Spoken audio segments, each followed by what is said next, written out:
After 17 years of marriage, he abruptly announced he was finished and wanted a divorce. I signed in silence and slipped away months later. He hosted a lavish party to unveil his engagement to his secretary, at the very same shoreline we once adored. I showed up with a serene smile and an envelope. His father's will was clear: divorce her, lose the fortune. The silence shattered with his fiancée's scream. Can you imagine standing on the very beach where you promised forever, watching your ex-husband celebrate his engagement to the woman who helped him betray you? Now, imagine holding a document in your hand that's about to cost him $23 million, and he has absolutely no idea. That was me. That was my moment of comeuppance. I was there on Malibu Beach, amidst 200 oblivious guests toasting Austin's new beginning with Olivia Chen. 17 years ago, Austin and I had exchanged vows on this exact stretch of sand. Now it was hosting his meticulously planned, utterly superficial future. The manila envelope clutched in my hand wasn't just paper, it was a silent bomb. Inside, a single document, a copy of his own father's will, a will Austin had never bothered to read. A single clause. A single, devastating detail that would strip him of everything he valued. He just didn't know it yet. I adjusted my sunglasses, the world a little sharper, a little more defined behind the dark lenses. Then I started walking toward the white pavilions. My heels sank into the warm sand with each deliberate, measured step, and honestly, it felt good. But before I dive into the chaos that unfolded that day, I need to tell you how I got to this beach, armed with the power to absolutely shatter Austin's perfect world. It all started about 3 months earlier, before the divorce papers arrived, before I knew about Olivia. I was still playing the role of the perfect corporate wife, a part I'd perfected over nearly 2 decades. Our life together wasn't lived, it was operated, running on invisible schedules I'd memorized like sacred scripture. Thursdays meant salmon dinner at precisely 7:30 p.m. Austin would walk through the door at 7:15, giving himself just enough time to shed his suit, scan emails, and then, poof, appear at the table. That particular Thursday, the last one we'd ever share as a married couple, though I was blissfully unaware then, I smelled his new cologne before I heard his footsteps. For 15 years, he'd worn the same woody scent I'd always bought him. Then, suddenly, 3 months prior, he'd switched. This new one was more aggressive, more assertive. It announced his presence instead of simply complimenting it. "Smells good," he mumbled about the dinner, already scrolling through his phone. A tiny, almost imperceptible text made him smile. He caught himself, though, and quickly wiped the emotion from his face, returning to his usual mask of professional indifference. I remember thinking, who is this new Austin? And why do I barely recognize him anymore? I'd spent the entire afternoon preparing for the Harrison Foundation Gala, our law firm's premier charity event. 3 hours on the phone with vendors, another 2 revising the seating chart to keep competing partners from tearing each other apart, 40 minutes memorizing the names of new associate spouses and their kids. Austin? He'd just waltz in at the last minute, deliver a speech I'd helped him write, and soak up the praise for an event he'd barely given a thought to. It was a familiar, infuriating dance. "Did you remember that Susan Harrison's daughter just got into medical school?" I asked, setting his water glass exactly 2 inches from his plate, just the way he preferred it. It was a test. A small, desperate attempt to connect. He responded, not looking up from his screen. 6 months earlier, he would have made a mental note. He would have asked which medical school, prepared a congratulations for when he saw Susan. These were the carefully maintained relationships that had propelled his career from junior associate to senior partner. Now, they seemed utterly beneath his notice. It was like watching a switch flip, and I was on the wrong side of it. The warning signs had started small, almost imperceptible at first. The gym membership was the first real crack. Austin had spent our entire marriage mocking men who wasted billable hours exercising. Then, suddenly, he was leaving the house at 5:30 a.m. for workouts. He'd hired a 28-year-old personal trainer named Brad, who texted him motivational quotes that made him smile at his phone. His suits started growing tighter across the shoulders. He'd check his reflection in every window we passed, a vanity that was utterly new and unsettling. Then came the business trips that didn't align with his cases. The receipt from Lou Bernardine that fell from his pocket when he'd supposedly been at a partners' meeting. The unexplained charges at jewelry stores on our credit card statement. Each piece of evidence felt like finding a single, confusing puzzle piece without knowing what picture it belonged to. It gnawed at me a silent, growing dread. Austin's father, William, noticed before I did. Over the years, we developed this unexpected, quiet friendship, born out of Austin's neglect of both of us. It started innocently enough. Austin forgot our anniversary lunch, leaving me sitting alone at a restaurant for an hour. William walked in for his own lunch meeting, saw me there, and his face just crumbled with recognition and, frankly, shame for his son. "Let me at least buy you lunch," he'd said, sliding into Austin's empty chair. "Though I can't make up for my son's thoughtlessness." That lunch turned into coffee the following week. Then, regular Thursday meetings at a quiet cafe near his office. William was everything Austin wasn't. Attentive, warm, actually interested in my thoughts rather than just my ability to organize his life.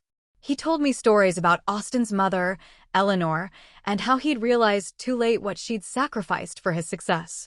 "Eleanor would have loved you," William told me one Thursday, just 3 weeks before Austin asked for the divorce. "She would have seen what I see. A woman giving everything to a man who doesn't deserve it." I'd laughed it off then, uncomfortable with the implied criticism of Austin. "Marriage is about compromise," I'd said, the words tasting false even as I spoke them. "No," William had replied firmly. "Marriage is about partnership. What you have is servitude dressed up in designer clothes." Those designer clothes were another sign, actually. Austin had suddenly decided my wardrobe needed updating. Not for me, but for how I reflected on him. Out went the comfortable, classic pieces I'd worn for years. In came structured dresses and uncomfortable heels that he said made me look more like a senior partner's wife should look. It felt less like a makeover and more like an outfit change for his ongoing performance. The Morrison cocktail party is Thursday. Austin announced that final morning, not asking if I was free, just assuming I'd rearrange my schedule. "I have book club Thursday," I said, testing him. It was a small rebellion, a tiny flicker of defiance. He looked at me then. Really looked at me, for the first time in months. And his expression was one of mild irritation mixed with surprise, as if the furniture had suddenly spoken. "Cancel it," he said simply. "This is important." Everything Austin did was important. Every meeting, every dinner, every golf game that might lead to a new client. My book club, my friends, my interests, these were obstacles to be managed, not priorities to be considered.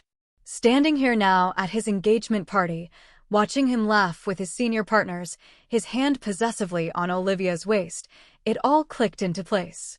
Those 17 years hadn't been a marriage. They'd been an elaborate performance, a play where I'd memorized my lines so well that I'd forgotten I was even acting. The manila envelope in my hand wasn't just about revenge or money. It was about finally stepping off that stage I'd been performing on and watching the entire theater collapse without its most essential support. The white pavilions fluttered in the ocean breeze as I approached the gathering.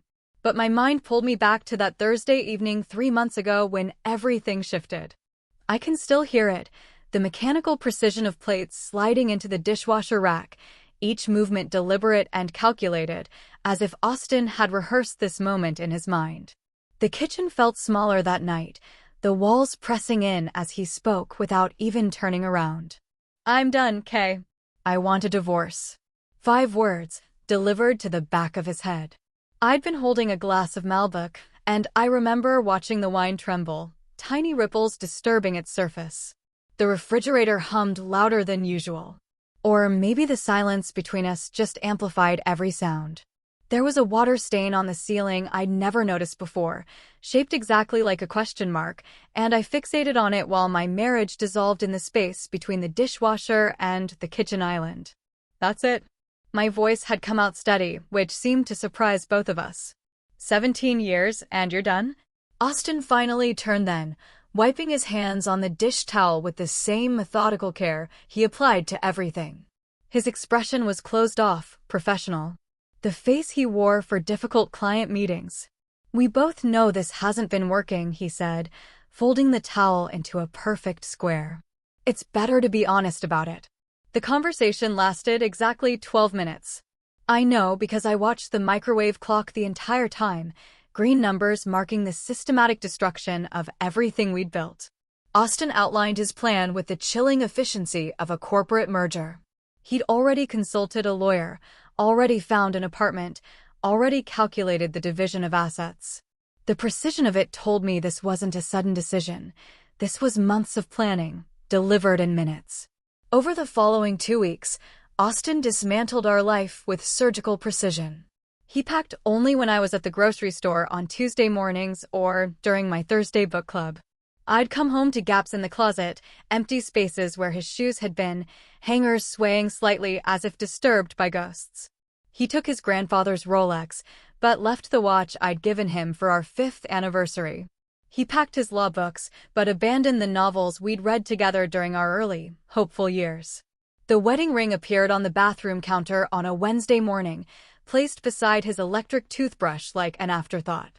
No note, no ceremony, just a circle of platinum catching the morning light.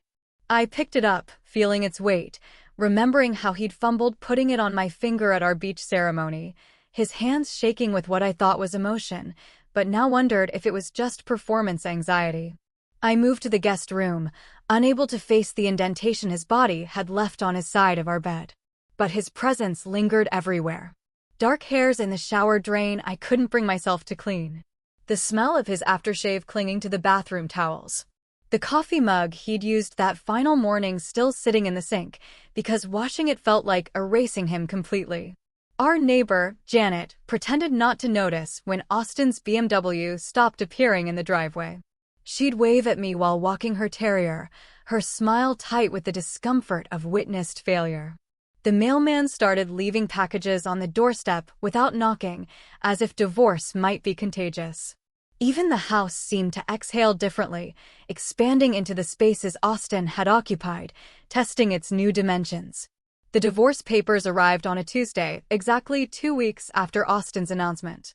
The courier was young, maybe 25, and his discomfort was palpable as he asked for my signature. "Have a nice day," he mumbled, practically running back to his truck. I carried the envelope to Austin's former study, now just a room with empty bookshelves and a desk too large for the space. The papers were exactly what I'd expected, a clean division of assets. The house would be mine, along with half our investments. Monthly maintenance payments that suggested guilt more than generosity. 23 pages reducing 17 years to line items and subclauses. It was clinical, devoid of any human emotion. My sister, Sarah, called while I was reviewing page 12. "Fight him," she said without preamble. "Get a lawyer. Take him for everything." "He's being fair," I replied, running my finger along the terms. "Fair? He's leaving you for someone else, isn't he?" I hadn't told her about my suspicions, the receipts, the cologne, the gym membership, but Sarah had been through her own divorce 5 years ago and could smell infidelity through the phone. "Does it matter?" I asked, echoing Austin's own words back to myself. "Of course it matters. Don't just roll over, okay?" But I wasn't rolling over. Something in my gut told me to wait, to watch, to let Austin think he was controlling this narrative. I pulled out the Mont Blanc pen he'd given me for our 10th anniversary, a gift presented over dinner in Tuscany when he'd still looked at me like I mattered. The irony of signing divorce papers with his anniversary gift wasn't lost on me. There was something poetic about it, like closing a circle. Each signature was deliberate. K. Mitchell. K. Mitchell. By the 15th signature, the name started to feel foreign. By the 20th, I was already thinking of myself as K. Chin again, my maiden name waiting to be claimed. 3 days after I returned the signed papers, I met William at our usual coffee shop. His hands shook as he lifted his cup, coffee sloshing dangerously close to the rim. The anger radiating from him was palpable, filling the space between us with electric tension. "Tell me what happened," he said, though his tone suggested he already knew. I explained Austin's announcement, his methodical exit, the swift divorce proceedings. With each detail, William's jaw tightened further, his knuckles white around the ceramic mug. "Did he give you a reason?" "He said it wasn't working anymore." William's laugh was bitter, sharp enough to draw looks from other patrons. "That's what his grandfather said when he left his grandmother." Almost word for word. I hadn't known that story, and the parallel sent a chill through me. "There's someone else, isn't there?" William asked, though it wasn't really a question. "Most likely." He reached across the table and took my hand, his touch gentle despite his obvious rage. "You deserved better, Kay. You've always deserved better than what my son was capable of giving." We sat in silence for a moment, the coffee shop noise fading around us. William's thumb traced small circles on my hand, a paternal gesture that made my eyes burn with unshed tears. "I failed him somehow," William said quietly. "Failed to teach him what really matters. Eleanor would be devastated to see what he's become." "This isn't your fault," I assured him, squeezing his hand. But William's expression suggested he carried some knowledge about his son that went deeper than a failed marriage. Looking back now, standing at that engagement party with his will in my hands, I understood that William had already been planning his own form of justice. William's words hung in the air of the coffee shop as we parted ways that afternoon. His promise that Austin would face consequences someday felt hollow in the moment. I drove home through streets that seemed unchanged despite my world having shifted completely. The house waited for me, still filled with Austin's choices, his aesthetic, his obsessive need for everything to appear perfect from the outside. The next morning, I stood in the living room with a cup of coffee, really seeing the space for the first time in years. Everything was white, gray, and black. Austin had hired an interior designer 5 years ago who'd stripped away anything that might be considered warm or personal. The walls were gallery white, the furniture angular and uncomfortable. The art, abstract pieces chosen for their investment value rather than any emotional connection. It looked like a high-end hotel lobby, beautiful in photographs, but impossible to relax in. I set down my coffee and picked up a throw pillow, one of 6 identical gray squares arranged with military precision on the couch. Without thinking, I hurled it across the room. It hit the wall with a satisfying thump, knocking one of Austin's precious abstract prints crooked. The crooked frame looked better, somehow more honest. By noon, I'd driven to 3 different furniture stores, not shopping so much as gathering courage. The salesperson at the 3rd store, a woman about my age with paint under her fingernails, understood immediately. "Starting over?" she asked gently. "Something like that. Then you need color. You need softness. You need things that make you smile when you walk into a room." Over the next 2 weeks, the transformation was radical. The white walls became warm terracotta in the living room, soft sage in the bedroom, a bold turquoise in what had been Austin's study. I bought an oversized sectional in rich burgundy velvet that Austin would have despised, throw pillows in jewel tones, curtains that actually blocked light instead of just looking architectural. Plants appeared everywhere, monstera, pothos, fig trees, creating the controlled chaos of actual life. Janet from next door knocked one afternoon while I was hanging wind chimes on the porch. "Kay, I hardly recognized the place when I walked by," she said, peering through the doorway. "Come in." I led her inside, watching her expression shift from polite interest to genuine surprise. "It's so warm now," she breathed, running her hand along the new chenille throw draped over the couch.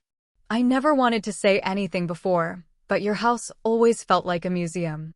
Beautiful, but don't touch anything." That was the point, I think, I admitted. Austin wanted to impress people, not welcome them. 2 months had passed in this renovation therapy when my phone buzzed with an Instagram notification on a Saturday morning. I almost ignored it. I'd been avoiding social media since the divorce, but the preview showed Olivia Chen's name. Curiosity won. The image stopped me cold. There was Austin, tanned and smiling on the beach at Malibu, our beach, the place where we'd exchanged vows 17 years ago, where we'd returned for anniversaries until he'd become too busy. Olivia's left hand rested on his chest, displaying a diamond ring that caught the sunset light. The caption read, "He proposed at sunset. Can't wait to celebrate with everyone at our engagement party this weekend. Same perfect spot where love found us." My coffee mug slipped, catching the edge of the counter before I studied it. The comments were already flooding in. Heart emojis, congratulations, colleagues from Austin's firm celebrating the happy news. The timestamp showed the photo was posted an hour ago. But when had the actual proposal happened? I did the math quickly. We'd been divorced for exactly 10 weeks, which meant Austin had been planning this new future while still sleeping beside me. I scrolled through Olivia's profile with the focus of a detective. There, 3 months ago, a photo from a San Francisco conference. Life, she'd captioned it. But I remembered that weekend. Austin had gone to San Francisco for depositions, had called me from his hotel to say goodnight. In the corner of Olivia's photo, I could see a man's watch on the nightstand. Austin's Rolex. 4 months ago, a picture of her at a restaurant I recognized, Lou Bernardine. The receipt I'd found in Austin's pocket. She'd photographed her dessert, but in the reflection of a spoon, I could make out Austin's profile. 5 months ago, wearing a necklace I'd never seen before, one that matched charges on our credit card statement I'd questioned. Austin had claimed it was a client gift he'd forgotten to expense. The pattern was clear. While I'd been managing his life, planning his dinners, maintaining his image, he'd been building a completely different existence with a woman half my age. But it was the ring that made me grab my phone and dial a number I hadn't used in years. "Aunt Helen," I said when Austin's mother's sister answered. "It's Kay.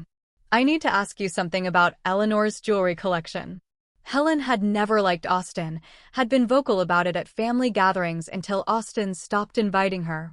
"What about it, dear?" she asked, her voice warming despite the years of distance. "The emerald-cut diamond ring with the Art Deco setting. Austin said it was lost when you moved Eleanor's things." There was a long pause. "Lost? That ring has been in the family for 90 years. Eleanor specifically wanted it saved for..." She stopped. "Why are you asking?" I texted her the photo of Olivia's hand. The silence stretched so long I thought we'd been disconnected. "That's it," Helen said, her voice shaking with anger. "That's Eleanor's mother's ring. Austin told me he was having it reset for your anniversary. That was 8 months ago. 8 months. Before the gym membership, before the new cologne, before any of the signs I'd noticed. He'd been planning his exit, his new life, while I was still believing in our future. The sheer audacity of it left me speechless, my stomach churning. I was sitting in my newly colorful living room, still processing this timeline of deception, when the doorbell rang at 7 that evening. Through the peephole, I saw William standing on my porch, his face drawn and serious, holding what looked like documents against his chest. "I'm sorry to come by so late," he said when I opened the door. "But there's something you need to know." He paused in the entryway, his eyes taking in the transformation of my house. The white walls were gone, replaced with warm earth tones. The uncomfortable modern furniture had given way to pieces that invited you to sit, to stay, to actually live in the space. "You've made it a home again," he said softly, running his hand along the restored wooden banister I'd uncovered beneath Austin's industrial metal edition. "Eleanor would have loved this." "What did you need to tell me?" I asked, though something in his expression made my pulse quicken. He pulled a manila folder from inside his coat, his hands trembling slightly as he held it out to me. 8 years ago, after Eleanor passed, I made some changes to my will. I've been waiting for the right moment to tell you about them. William's expression held something deeper than just anger about the divorce, a weight that made the air between us feel charged with unspoken knowledge. He pulled a folded document from his inner jacket pocket, his movements careful and deliberate, as if he were handling something precious and dangerous simultaneously. The paper trembled slightly in his weathered hands as he spread it on the coffee table between us, pushing aside our barely touched cups. 8 years ago, after Eleanor passed, I made some changes to my estate planning, he began, his voice low enough that I had to lean forward to hear him. I was watching Austin even then, seeing patterns that disturbed me. The way he treated you at Eleanor's funeral, more concerned about the reading of her will than comforting anyone. The way he calculated the value of her jewelry before her body was even cold. He pointed to a highlighted section, yellow marker bleeding through the dense legal text. His finger, steady despite his earlier shaking, pointed to a paragraph dense with terminology. I read it once, the words sliding past without meaning. My brain refused to process what seemed impossible. The second reading made my breath catch. By the third, my hands were gripping the edge of the table hard enough to leave marks. In the event that my son, Austin James Mitchell, initiates divorce proceedings against his spouse, Kay-Chin Mitchell, without documented evidence of adultery on her part, all inheritance rights shall be forfeit. The language continued, outlining specifics, but that first sentence contained everything that mattered. "This can't be legal," I whispered, looking up at William's grim face. My estate attorney spent 3 months making sure it was ironclad. Every word chosen specifically, every loophole closed. William's satisfaction was bitter, tinged with the sadness of a father who'd felt the need to protect me from his own son. "The clause only applies if Austin initiates the divorce. If you had filed, or if he could prove infidelity, the inheritance would remain intact." My mind raced, calculating dates and timelines. Austin had filed for divorce exactly 2 weeks after his announcement, his name on every document as the petitioner. No mention of adultery, no accusations of misconduct, just irreconcilable differences and a swift division of existing assets. He'd been in such a hurry to move forward with Olivia that he'd never considered there might be consequences beyond our current bank accounts. "How much are we talking about?" I asked, though a part of me already knew it would be substantial. William had built his investment firm from nothing, had patents from his engineering days, owned properties across California. "The current valuation is approximately $23 million, William said, his tone matter-of-fact despite the astronomical figure. "That includes the investment portfolio at around $15 million, the commercial properties in downtown Los Angeles worth $6 million, the family business shares, and various other assets including Eleanor's art collection. $23 million. The number felt abstract, impossible. Austin had grown up expecting this fortune, had built his entire life around the certainty of inheriting his father's empire. Every career move, every calculated relationship, every sacrifice he demanded from me had been in service of maintaining his position as sole heir. "He's never read it," William continued, a note of disgust creeping into his voice. "I've asked him multiple times over the years to review the estate documents, to understand his responsibilities. He always brushed it off, said he trusted me to handle things fairly. What he meant was he assumed everything would automatically flow to him." My phone buzzed on the table. An Instagram notification. Olivia Chin had tagged Austin in another post. This time, a photo of wedding venues. The caption read, "Narrowing down our dream location. Can't wait to start our perfect life together." The casual cruelty of it, the public display of their relationship while our divorce ink was barely dry, made my stomach turn. William saw my screen, and his jaw clenched. "The engagement party is this Saturday at Malibu Beach," I said, the words heavy with irony. "She sent me an invitation. Can you believe that? To the same beach where you and Austin married." The poetic cruelty of it was breathtaking. Austin proposing to his secretary at the site of our vows, erasing 17 years with a new promise in the same sand where we'd stood barefoot and full of hope. But now, with this document between us, the location took on new meaning. It would be the place where Austin's carefully constructed future would collapse. "I should be there," I said slowly, the plan forming even as I spoke. "To deliver this information." William's eyes gleamed with something between pride and vengeance. "I was hoping you'd say that. I could do it myself, but coming from you, with all those witnesses present, the impact would be devastating." We spent the next hour strategizing, our coffee growing cold as we mapped out the approach. William would have his attorney prepare official documentation, properly notarized and sealed. I would arrive during the party, not before when I might be turned away, not after when the moment would be lost. William offered to accompany me, to stand beside me as I delivered the news, but I declined. "This is something I need to do alone," I explained, and he understood. This wasn't about requiring support or protection. This was about standing on my own feet and watching Austin realize that the docile wife he discarded held the power to dismantle everything. That evening, I stood before my closet, selecting each piece of my outfit with military precision. The white sundress that moved like water, suggesting grace rather than grief. Austin had always preferred me in dark colors, professional blacks and grays that wouldn't draw attention from him. The flowing white fabric would make me impossible to ignore. My mother's gold jewelry came out of storage, pieces Austin had deemed too ethnic, too traditional, for his corporate world. The delicate chains and intricate earrings caught the light, each piece a connection to the heritage he'd asked me to minimize. The oversized sunglasses weren't just for mystery, but for control. Whatever emotions I might feel walking onto that beach, they would remain hidden behind designer frames. I practiced in front of the mirror, not just my walk, but my entire demeanor. The slight smile.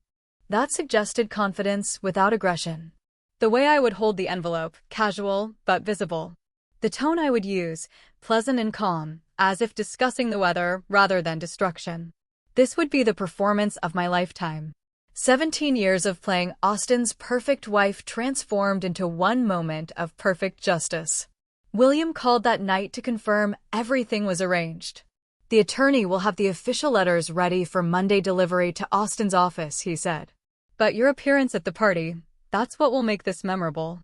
As I hung up, I thought about the Austin I'd fallen in love with 20 years ago, the ambitious law student who'd promised me partnership, not servitude.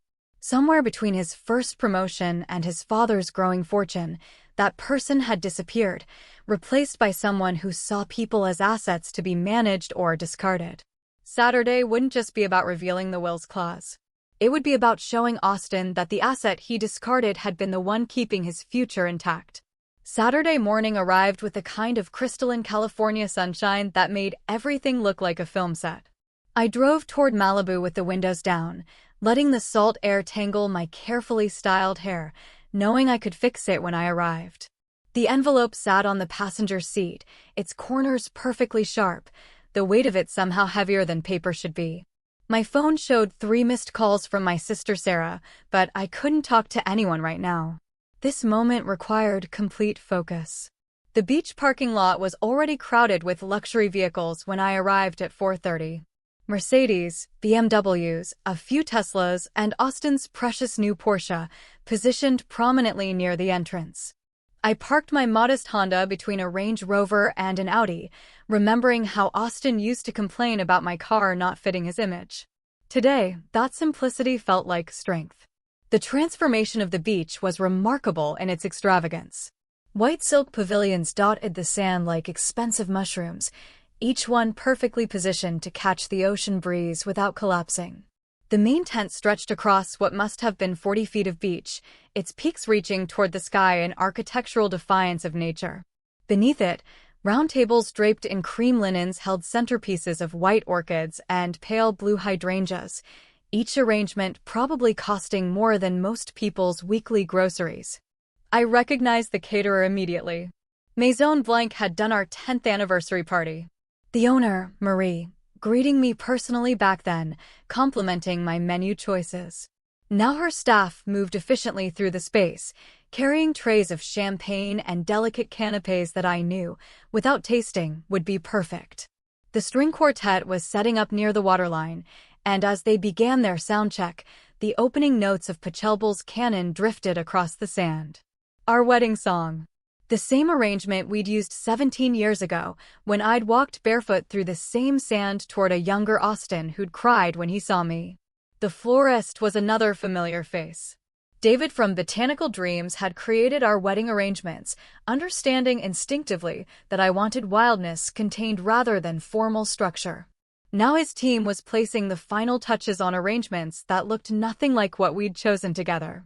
These were Olivia's choices. All rigid lines and controlled beauty, orchids imprisoned in geometric vases. I adjusted my sunglasses and began walking toward the main gathering, my heels sinking slightly with each step. The sand was already warm despite the ocean breeze, and I could feel eyes beginning to track my movement. The first recognition came from Patricia Hendress, one of the partners' wives, who'd been to our house for dinner at least 20 times over the years. Her champagne glass paused halfway to her lips, her eyes widening behind designer frames. "Kay," she said, loud enough that several heads turned. I smiled warmly. "Patricia, how lovely to see you. You look wonderful." She struggled for words, her gaze darting between me and the main tent where Austin held court. Behind her, I caught sight of Robert and James, two junior partners from Austin's firm, who'd spent countless Sunday afternoons watching football in our living room. They exchanged glances, and Robert actually took a step backward, as if my presence might be contagious. The ripple effect began immediately. Conversations halted mid-sentence. Champagne flutes lowered. Heads turned to track my progress across the sand.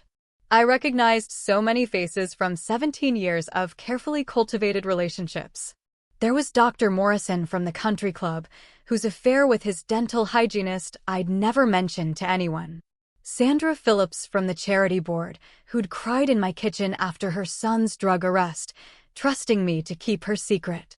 Marcus Chin from Austin's firm, who'd once drunkenly confessed his gambling debts at our Christmas party. They all watched me now, with expressions ranging from shock to discomfort to something that might have been guilty recognition. These people who'd chosen Austin's side in the divorce, who'd stopped returning my calls, who'd unfriended me on social media with surgical precision.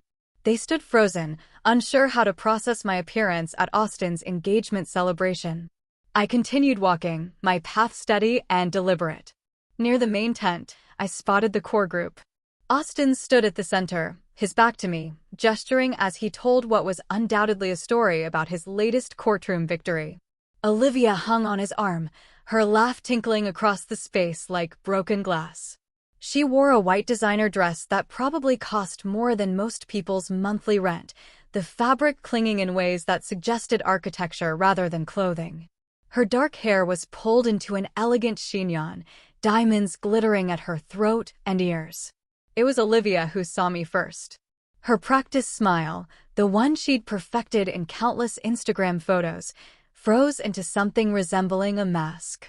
The champagne glass in her free hand trembled slightly, sending ripples through the golden liquid. She tugged at Austin's sleeve, her manicured nails digging into his jacket. "Austin," she whispered, but her voice carried in the sudden quiet that had descended around their group. He turned with the measured control of someone used to managing juries. His expression shifted through a calculated sequence of emotions. Surprise first, quickly suppressed. Then annoyance, smoothed into professional neutrality. Finally, a forced smile that didn't reach his eyes, the kind he used for difficult clients. "Kay," he said, his voice carrying intentionally, making sure everyone heard him acknowledge me first. "This is unexpected." Behind him, I noticed David Chin, Austin's managing partner. And the puzzle pieces suddenly clicked into place. David's features, the shape of his eyes, the set of his jaw, the family resemblance to Olivia was unmistakable now that I was looking for it. David Chin wasn't just Austin's boss, he was Olivia's uncle. The rapid promotion Austin had received, Olivia's position as his secretary despite her limited experience, the favorable treatment Austin had been receiving at the firm, it all made sense now. David stepped forward, slightly, positioning himself protectively near Olivia. His expression was wary, calculated, the face of a man who understood that personal drama could quickly become professional disaster. He knew why his niece was really with Austin. He knew about the expected inheritance that would secure her future and, by extension, benefit his own position. "Mrs. Mitchell," David said carefully, still using my married name as if to establish boundaries. "It's Miss Chin now," I corrected gently. "I've gone back to my maiden name." The correction landed like a small bomb in the group. Olivia's grip on Austin's arm tightened, her knuckles white against his navy jacket. Around us, the party continued in muted tones, guests pretending to converse while obviously straining to hear every word of our exchange. The string quartet had stopped their warm-up, uncertain whether to begin playing or wait. The servers had slowed their circulation, hovering at the edges of the scene with forgotten trays. 200 guests, all connected to Austin's professional world, all watching to see how he would handle this unexpected arrival of his discarded past at his gleaming future celebration. The beach that had witnessed our beginning would now witness something else entirely, though they didn't know it yet. The silence stretched between us, taut as a wire, while 200 guests held their collective breath. Austin's jaw worked silently, and I could see him calculating his next move with the same precision he used in court. He stepped toward me, his hand reaching out as if to guide me by the elbow, a gesture he'd perfected over years of steering me through social situations. "Perhaps we could discuss this somewhere more private," he said, his voice pitched loud enough to suggest reasonableness to our audience while attempting to maintain control. I remained perfectly still, letting his hand hover in the air between us until he was forced to lower it. The envelope in my hand felt warm against my palm, as if the documents inside were alive with their own energy. "Oh, I won't take much of your time," I said, my voice pleasant and clear, carrying across the beach with the same projection I'd learned hosting his corporate events. "I just wanted to deliver something in person." It seemed appropriate, given the setting. Austin's eyes narrowed slightly, but his professional smile remained fixed. Behind him, David Chin shifted his weight, his business instincts clearly warning him that something significant was about to unfold. Olivia's grip on Austin's arm had become almost desperate, her knuckles white against his navy jacket, her breathing shallow and quick. "What is this about, Kay?" Austin asked, attempting to inject authority into his tone. I pulled the document from the envelope with deliberate care, the official seal catching the late afternoon sunlight. "It's about your father's will, Austin. Specifically, the moral clause he added 8 years ago." The words landed like stones dropped into still water, ripples of shock spreading through the assembled crowd. Several phones appeared in hands, held at angles that suggested recording rather than checking messages. Austin's colleague, Marcus, actually stepped closer, his expression shifting from discomfort to intense interest. "What are you talking about?" Austin's voice had lost its measured control, rising slightly in pitch. "The clause is quite specific," I continued, holding the document where he could see it, but not quite reach it. "If you initiated divorce proceedings against me without documented proof of infidelity on my part, you forfeit your entire inheritance. Everything transfers to your mother's cancer research foundation." The blood drained from Austin's face so quickly that for a moment I thought he might faint. His mouth opened, then closed, no sound emerging. Behind him, I heard Patricia Hendris gasp, her champagne glass slipping from her fingers to land soundlessly in the sand. "That's not possible," Austin managed, his voice barely above a whisper. "Your father's attorney confirmed," I said, maintaining my calm tone despite the adrenaline coursing through my veins. $23 million, Austin. The investment portfolio, the commercial properties, the business shares, all of it. David Chin stepped forward, his business mind clearly racing through the implications. A senior partner without his expected inheritance was a very different asset to the firm. His movement seemed to break Olivia from her frozen state. She lunged forward, snatching the document from my hand with such force that one of her acrylic nails caught in it. Her eyes moved frantically across the page, her lips moving silently as she read. The designer dress that had looked so elegant moments before now seemed to constrict her breathing, her chest rising and falling rapidly as she processed the legal language. "This is fake," she said, her voice high and desperate. "This has to be fake. Tell them it's fake, Austin." But Austin stood frozen, his legal mind undoubtedly recognizing the authentic formatting, the official seals, the language that matched his father's attorney's style. His silence was more damning than any confession could have been. Olivia's eyes darted between the document and Austin's ashen face, searching for denial that wouldn't come. She stumbled backward, her designer heel catching in the sand and snapping with an audible crack. She kicked off both shoes violently, standing barefoot in the sand, the document crumpling in her clenched fist. "You told me," she began, her voice rising with each word. "You promised me that everything was yours. The fortune, the properties, the future you sold me on." "Olivia, please." Austin reached for her, but she jerked away, nearly colliding with a server carrying a tray of champagne. $23 million. She was screaming now, all pretense of elegance abandoned. You let me plan a life, a future, based on money you don't even have. The sound that emerged from her throat next was primal, a scream of pure rage that sent the seagulls that had been peacefully circling overhead scattering in all directions. Guests stumbled backward, creating an expanding circle around us, their faces masks of shock and barely concealed fascination. Someone's champagne glass shattered against a rock, the sound sharpening the aftermath of Olivia's scream. You lied to me. She threw the crumpled document at Austin's chest, where it bounced off and landed in the sand between them. Everything was contingent on that money. My uncle vouched for you because of your inheritance. David Chin's face had turned an alarming shade of purple, his professional reputation now tangled in this spectacular public humiliation.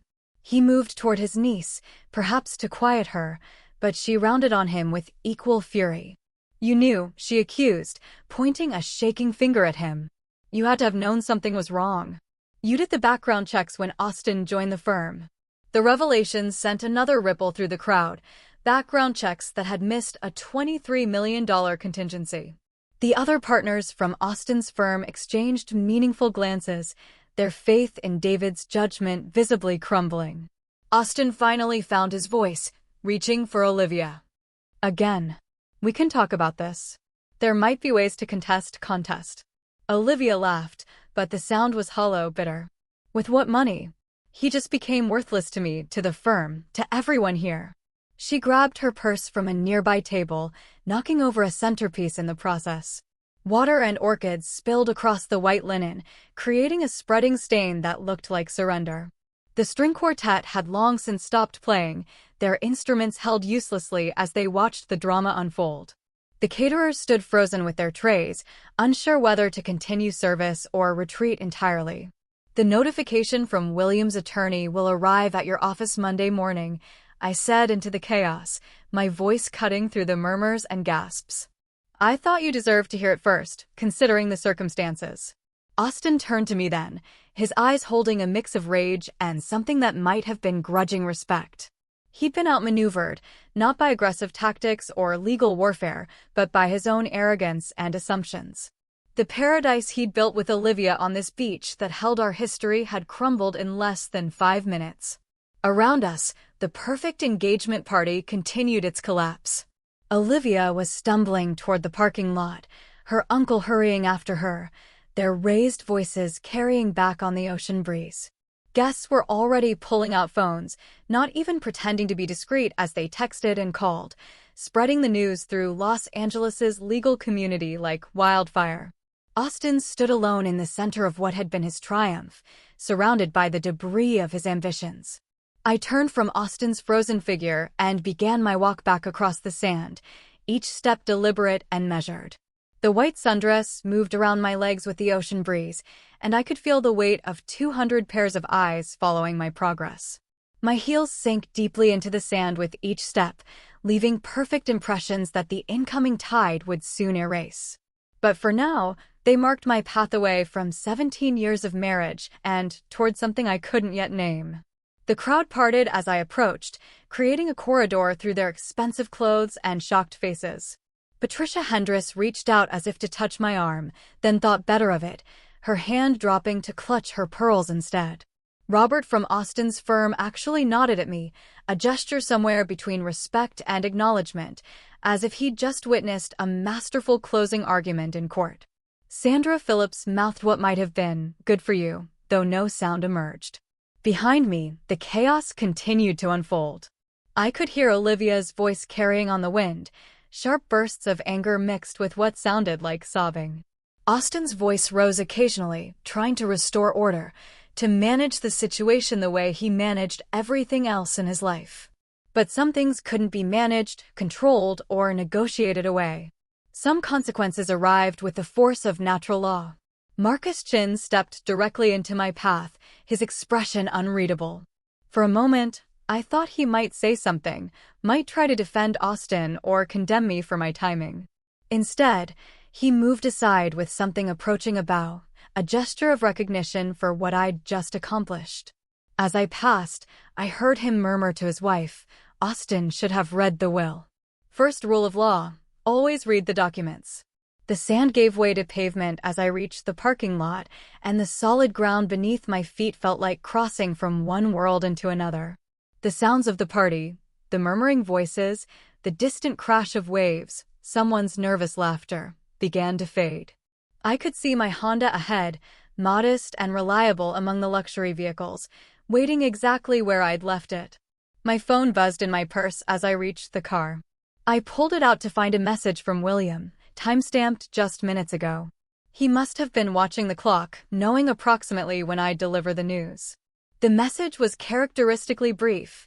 I trust the delivery went smoothly. Dinner Thursday. My treat. The normalcy of it, the casual assumption that our regular dinner would continue despite the bomb I'd just detonated in his son's life, made me smile for the first time that day. Not a practiced smile or a strategic one, but something genuine. I typed back quickly, wouldn't miss it.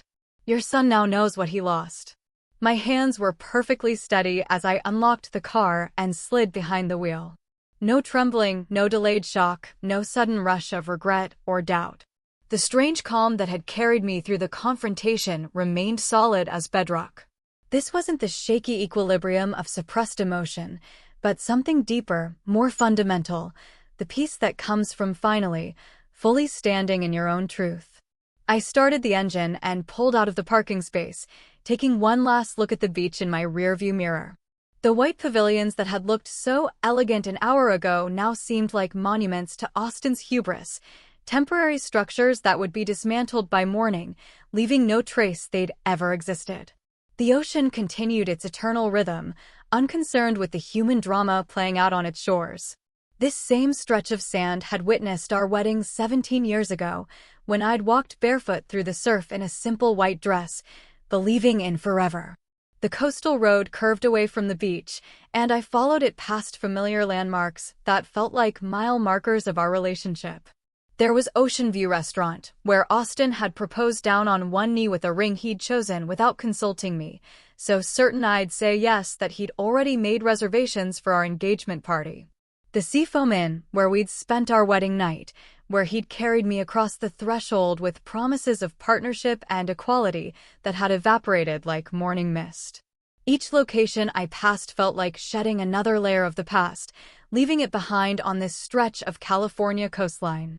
The woman who'd driven to the beach an hour ago, carrying an envelope and 17 years of accumulated hurt, wasn't the same one driving away.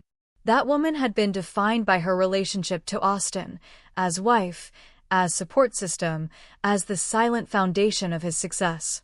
This woman, the one gripping the steering wheel with steady hands, was just Kei-chin.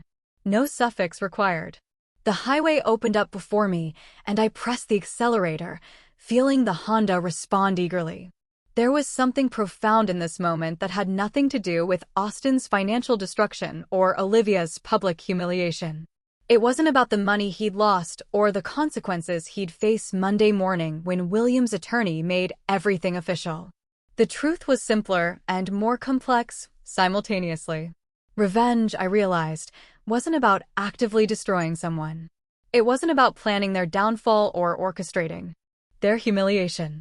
True revenge was simply stepping back and allowing someone's own choices to play out without the safety net they'd taken for granted. Austin had built his new life on a foundation of assumptions, that his inheritance was guaranteed, that I would remain the quiet, accommodating ex-wife, that his father would never hold him accountable for his choices. He'd been wrong on all counts, but the wrongness wasn't my doing. I hadn't created the clause in William's will. I hadn't forced Austin to file for divorce. I hadn't made him chase after his secretary or lie about his secured fortune. All I'd done was deliver information he should have known, at a moment when that information would have maximum impact. The rest was simply consequence following cause, as natural and inevitable as waves following the pull of the moon. Traffic was light heading back toward the city, and I found myself thinking about the Thursday dinners with William that would continue, the redecorated house waiting for me, the painting classes I'd enrolled in for next month. Life would go on, fuller somehow, for having shed the weight of Austin's expectations and demands. The future, which had seemed so uncertain when he'd announced his desire for divorce, now stretched ahead with possibility. My phone buzzed again with text messages from Sarah, from friends who'd already heard through the lightning-fast gossip network, from numbers I didn't recognize. I ignored them all. There would be time for conversations and explanations later. For now, I drove toward the sunset with the windows down, my hair whipping in the wind, the taste of salt and freedom on my lips. The sunset painted the sky in shades of orange and pink as I pulled into my driveway. The automatic response of checking my phone finally winning over my desire for continued silence. 43 messages waited, but I scrolled past most of them, stopping only at one from Marcus Chin, sent just 30 minutes after I'd left the beach. Austin trying damage control. Partners meeting called for Monday morning. David Chin recusing himself from all decisions regarding Austin's position. Thought you should know. Monday arrived with a kind of dramatic flair Austin would have appreciated in his old life. According to Patricia Hendress, who called me that afternoon unable to contain herself, William's attorney had arrived at the law firm at precisely 9 a.m., requesting to see Austin in the presence of the senior partners. The envelope he delivered contained not just notification of the inheritance forfeiture, but copies of all relevant documentation, authenticated and notarized, leaving no room for interpretation or hope. Austin just sat there, Patricia reported, her voice hushed with the thrill of witness downfall. He didn't say a word for 5 full minutes. Then he asked to be excused and left the building. Security had to box up his office because he never came back. The Cancer Research Foundation that had been Eleanor's passion project released a statement that Tuesday, thanking the Mitchell family for their generous contribution while carefully avoiding any mention of the circumstances. $23 million would fund research for years, would save lives, would create something meaningful from the wreckage of Austin's choices. Eleanor would have appreciated the irony, her son's selfishness transformed into selfless good. By Wednesday, Olivia Chin had vanished from Los Angeles entirely. The movers arrived at Austin's apartment while he was meeting with attorneys, packing her belongings with the efficiency of people paid to not ask questions. She'd left the engagement ring on the kitchen counter with no note, the diamond catching morning light through the window, beautiful and worthless now that its promise had evaporated. Her Instagram account disappeared. Her LinkedIn updated to show a position with the firm's Tokyo office, as far from the scandal as geography allowed. David Chin's response was equally swift and merciless. He issued an internal memo distancing himself from his niece's personal decisions and Austin's unfortunate circumstances, making it clear that nepotism had played no role in any firm decisions. The fact that everyone knew this was untrue didn't matter. The appearance of propriety had to be maintained. Austin's cases were redistributed within days, his name removed from the partnership listings. His parking space reassigned to a younger, hungrier associate who still believed in forever. The gossip mill churned through the story with voracious appetite. Each retelling added new details, some true, most embellished. By the end of the week, the story had morphed into something almost mythical, the discarded wife returning like an avenging angel, the greedy secretary fleeing in shame, the fortune lost to hubris.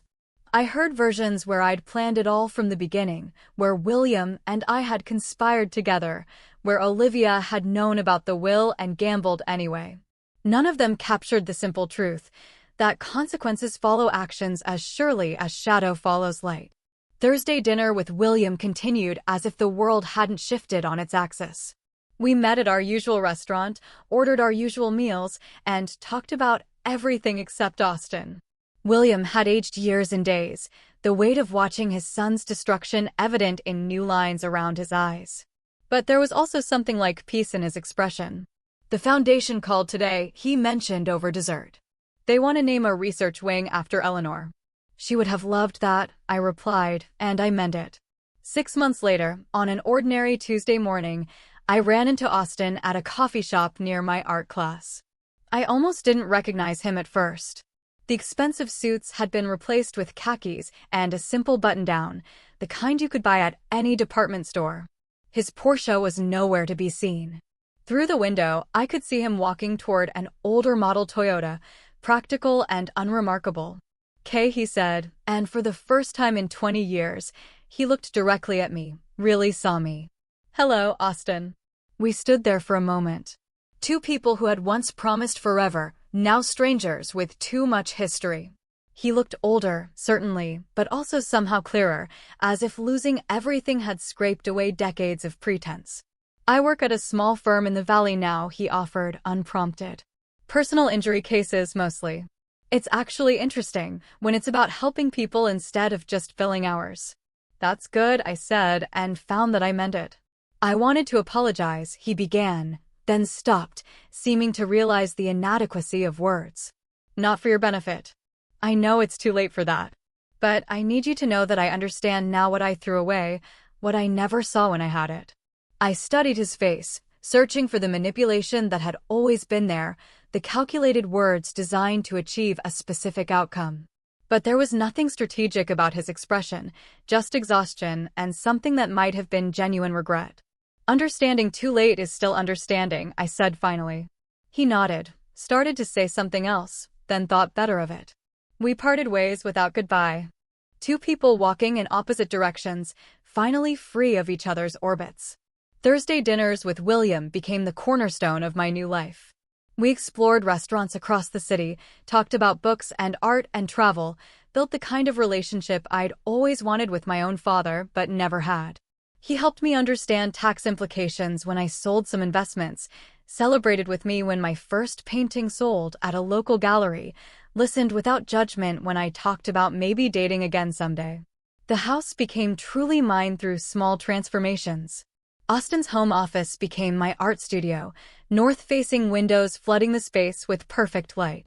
The formal dining room we'd use twice a year became a library filled with books Austin would have called frivolous. The garden, which had been maintained by services to look perpetually perfect, grew wild with vegetables and flowers that attracted butterflies and bees. Standing in that garden one evening, soil under my fingernails, paint still on my jeans, I understood that the best revenge hadn't been about destroying Austin at all.